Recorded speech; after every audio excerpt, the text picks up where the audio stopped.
Kaya meron po tayong coconut milk, evaporated milk, glutinous rice flour, vanilla, at saka yung ating brown sugar. Meron din po tayong, maglagay din po tayo ng konting salt. So tara po, samahan niyo po ako sa this video. So, ang ating unang gagawin po is maglalagay po tayo ng glutinous rice flour sa ating kawali, 4 cups po. Tapos isasangag natin until medium brown.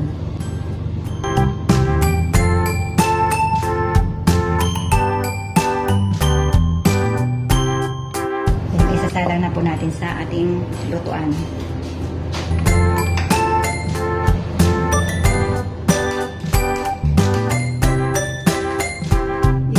Po natin is nasa medium heat lang siya.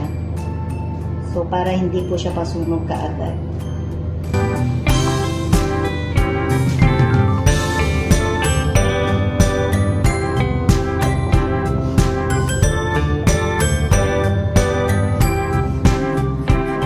Pag naluto na po ito, kumbaga nag-light brown na siya, pwede na po.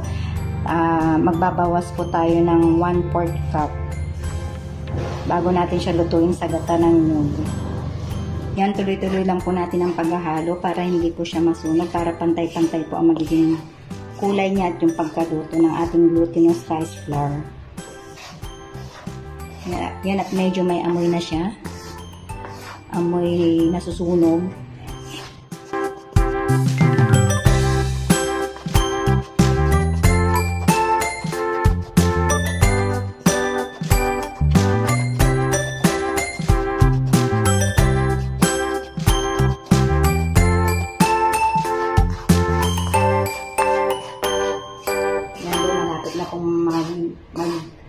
Light brown lahat ng ating glutinous rice flour. Dapat ganito po siya maging kulay niya. Tuloy lang po natin yung paghalo-halo para hindi po siya masunog.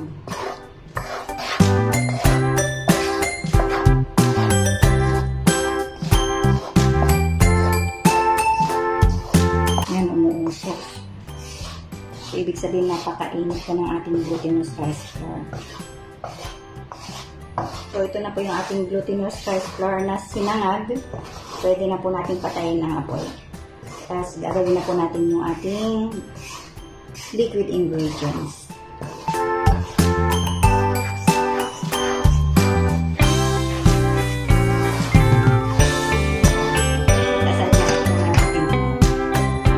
Dito po sa ating isang kawali, maglalagay po tayo ng 2 cup ng coconut milk or coconut cream, pwede rin po yun. Hindi pa po natin yan sinalang sa apoy. Tapos, 1½ cup na evaporated milk.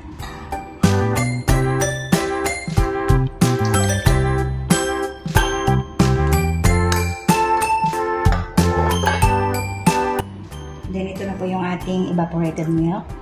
Halo na po natin sa ating gata.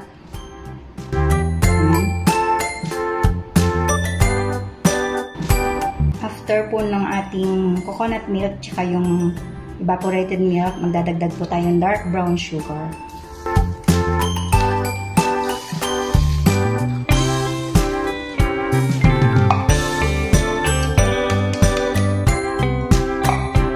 Tunawin lang po natin yung asukal.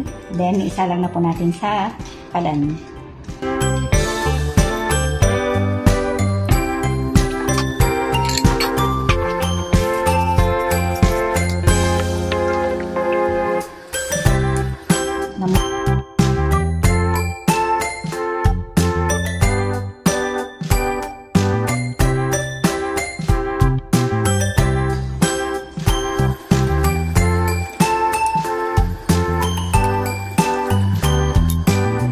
Maglalagay din po tayo ng ½ teaspoon ng vanilla.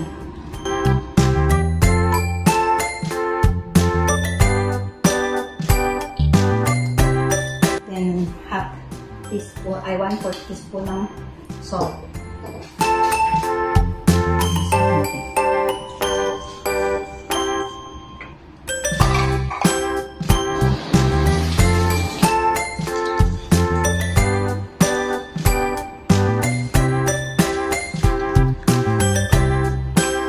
ito na po yung ating liquid ingredients. Pwede na po natin isa lang sa apoy.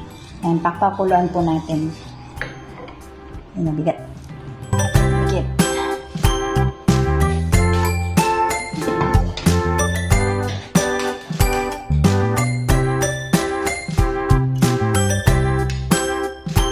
Ayan, sinindahin na po natin yung ating kalan. At pakuluan lang po natin ito. Ayan po, at malapit na po siyang kumulo. Doon sa gilid may bula-bula na. Kailangan po natin siyang pakuluan ng mabuti. A few moments later. At yan po, kulong-kulo na po yung ating liquid ingredients. Yung ating coconut milk, evaporated milk, at ating sugar with salt tsaka ating vanilla flavoring. So, pahinaan lang po natin yung ating apoy. At pwede na po natin ilagay yung ating glutinous rice flour.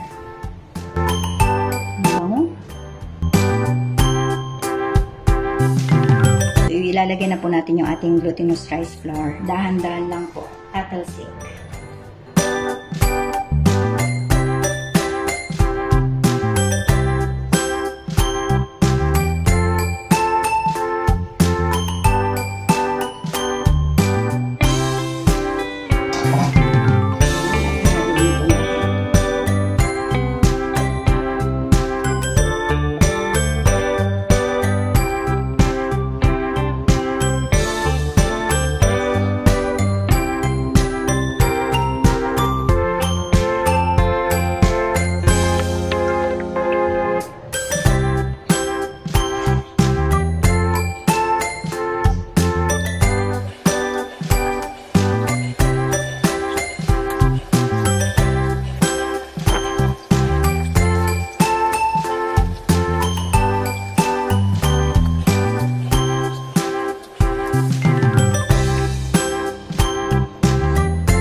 Isali na po natin yung ating baso sa ating lalagyan.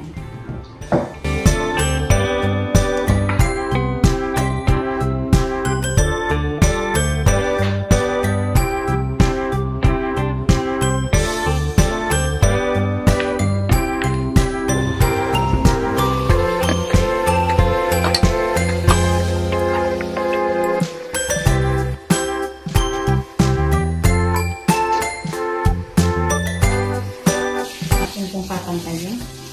Ayan. Medyo mainit pa pero kaya naman.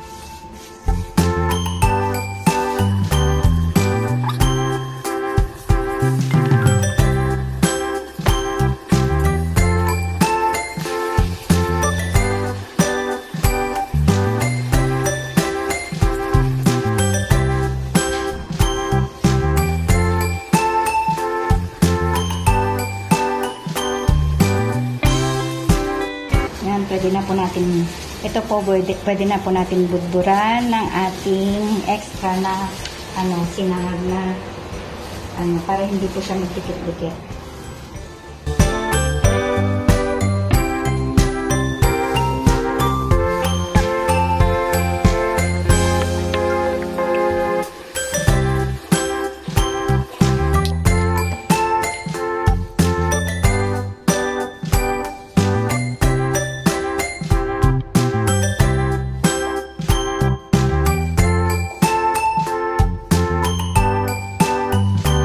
Makita yung ating ganito spasol.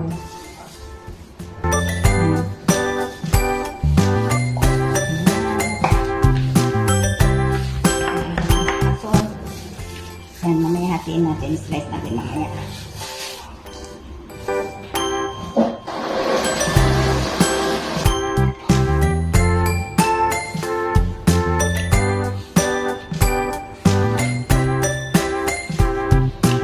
So, yan na po yung ating homemade espasol. So, i-try na po natin siyang slicing. Sana wag dumikit sa aking pang-slice. O, i-try lang natin. Pwede.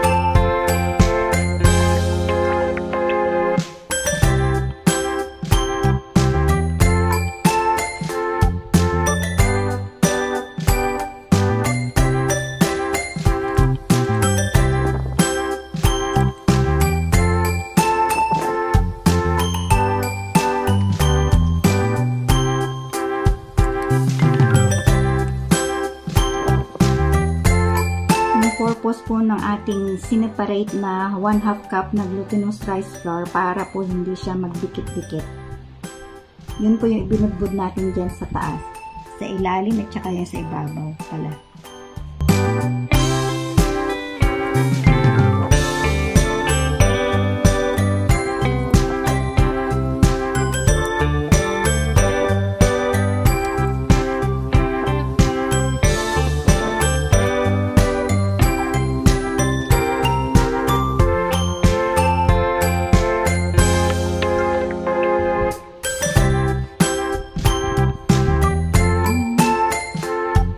Tapos na po yung ating isang tray ng homemade espasol. Ngayon, ang next po natin gagawin ay tikman.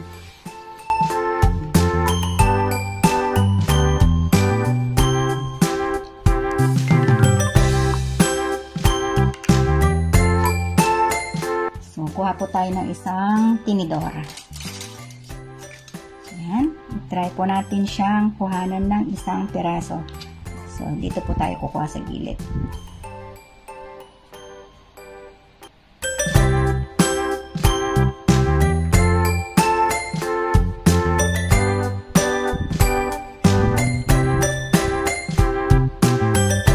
Tikman po natin.